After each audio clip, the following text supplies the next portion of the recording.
दोस्तों नमस्ते। आज जानबूझकर मैं आपके सामने खड़ा हूं। अभी लोकशाही का एक उत्सव चालू है हमारे देश के अंदर, और लोकशाही हमारे देश के अंदर डेमोक्रेसी जिसको बोलेंगे वो किसके ऊपर होती है? तो चुनाव पर। अभी देश के अंदर पूरे चुनाव का वातावरण है, और उसके बाद में आपने देखा है कि लोकसभा के अंदर पिछले 15-20 दिनों के पहले ये हमारे देश के अंदर वो लागू हो गए, उसको क्या बोलते हैं, आचार संहिता लागू हो गई है। और उसके अंदर अभी परिस्थिति क्या है, मैं उसके बारे में आपके सामने कुछ बातें रखने की कोशिश करता हूं। देखिए, ऐसा है, सबसे पहली बात तो ऐसा है कि जो चुनाव के लिए समय दिया जाता है उससे ही चालू कर दो।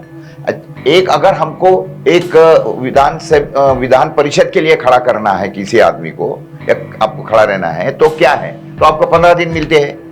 यानी फॉर्म भरो, उसके बाद में स्क्रूटिनी वगैरह होती है 4-5 दिन के अंदर, फिर उसके बाद में आपको आपका फॉर्म अगर आपने सोचा कि नहीं वापस लेना है तो वापस ले सकते हो, लेकिन उसके बाद में आपको समय मिलता है ये सारा का सारा करने के लिए। कितना? तो 15 दिन। वो 15 दिन में आपको क्या करना है, आपका चुनाव चिन्ह जो है वो लोगों के पास में पहुंचाना है। यहां पे एक मैं आपको बताने की कोशिश करता हूं कि चुनाव चिन्ह अगर लोगों के पास में पहुंचाना है आपको, अगर आप इंडिपेंडेंट खड़े हो, अगर कोई पार्टी की तरफ से खड़े नहीं हो, तो आपका चुनाव चिन्ह जो आपका एरिया है, एक विधान सभा का जो एरिया रहता है उसके अंदर करीब करीब 6 लाख वोटर्स रहते हैं, एक बात पहले समझिए। तो उसके अंदर जब आपको ये करना है तो इतने लोगों के पास में आपका चुनाव चिन्ह पहुंचाना, तो आपके पास में समय सिर्फ 15 दिन का। और इंडिपेंडेंट हो आपका कोई जरूरत नहीं है कि आपको क्या चुनाव चिन्ह मिलेगा, वो तो समय पे दिया जाता है आपको। और उसी के बाद में लोकसभा का अगर इलेक्शन आता है तो लोकसभा का इलेक्शन रहता है 6 विधान परिषद का क्षेत्र। 6 विधान परिषद का क्षेत्र इतना बड़ा होता है, यानी करीब करीब ऐसा समझिए 30 से 35 लाख वोटर्स आपके रहते हैं। 30-35 लाख वोटरों के पास में आपको आपका चुनाव चिन्ह पहुंचाना है।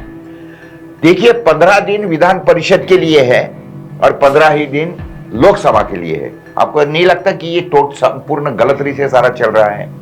यहां तक के रुकती नहीं है बात। अगर आपको उम्मीदवार के करके खड़ा रहना है तो आपको क्या क्या करना पड़ेगा, मैं आपको गिनाता हूं सारी बातें। देखिए, हालांकि हमारी ये डेमोक्रेसी है वो टिकाने का अगर है तो ये देश के अंदर एक बात है कि for the people by the people. तो उसके बाद में जो एक सामान्य आदमी है उसके लिए क्या क्या दिक्कतें इसके अंदर खड़ी हो सकती है, आपको मैं ये बताऊंगा तो आपको पता लग जाएगा। देखिए, जो उम्मीदवार जिसको खड़ा रहना है तो उसको पहली बात तो बैंक का नया खाता हुआ खोलना है। अब नया बैंक का अगर खाता खोलना है तो आपको पता है कितना उसके लिए एक मुशक्कत करनी पड़ती है। ये डॉक्यूमेंट दो, वो डॉक्यूमेंट दो, ढमका करो, फलाना करो। उसके बाद में 8-10 दिन तो वो आपका खाता खोलने के लिए बैंक वाले लेंगे। वो सारी बातें भूल जाइए कि वो ऑनलाइन करता है, टमका होता है, फटाक से खुलता है, ऐसा नहीं होता है। मैंने खुद देखा है कितना टाइम लगता है। उसके बाद में अगर वो आदमी इनकम टैक्स भरने वाला अगर होगा तो पिछले 5 साल के पूरे इनकम टैक्स के डिटेल्स उसको देने पड़ेंगे, पूरे 5 साल के, समझिए पहली बात तो।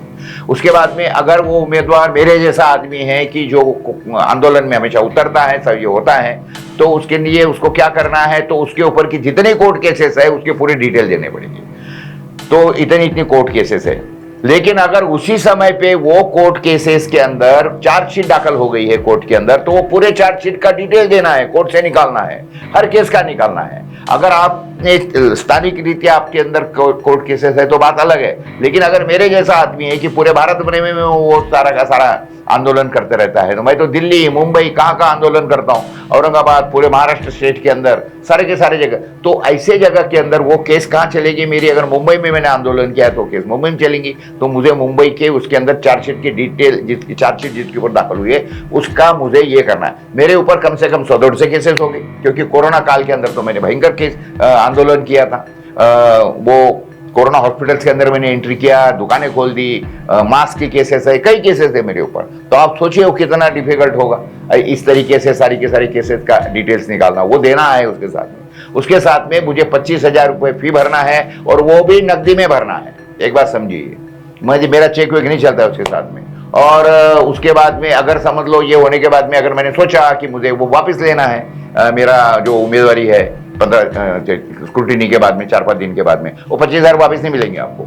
उसके बाद में अगर आप चुनाव लड़ने की कोशिश किया और उसके बाद में आपको समझ लो वोट जो है वो कम मिले आपके, यानी डिपॉजिट आपका जब्त हो गया तो पैसे भी आपके गए, वो भी गए। उसी के साथ में अगर आप यानी आपको डिपॉजिट के ऊपर वोट मिले तो ठीक है, वो आपको वापस मिलेंगे। अच्छा, दूसरी बात में क्या है, ये अर्जी जो आपको ये ऑनलाइन भी भरना है, उसकी प्रिंट भी अलग देना है उसके। अच्छा, ये हो गया। अगर मैं इंडिपेंडेंट खड़ा रहता हूं, जो पार्टी का आदमी है तो ठीक है, उसको तो एक ही आदमी अनुमोदक लगेगा। लेकिन अगर मैं इंडिपेंडेंट खड़ा रहता हूं तो मुझे 10 प्रस्ताव यानी 10 अनुमोदक देने हैं, सोचिए आप। उसके बाद में अगर आपको उसके साथ में क्या क्या देना है, आपकी जो भी प्रॉपर्टी है, आपकी प्रॉपर्टी, आपके बीवी की प्रॉपर्टी, आपके फैमिली की प्रॉपर्टी, ये आपको देना है उसके साथ में। एक बात समझिए, तो पता लगेगा आपको तो कितने डिटेल्स देने पड़ेंगे, इतने सारे के सारे निकालो। यानी वो आपने प्रॉपर्टी खरीदी कितने में, आज की उसके मार्केट वैल्यू क्या है,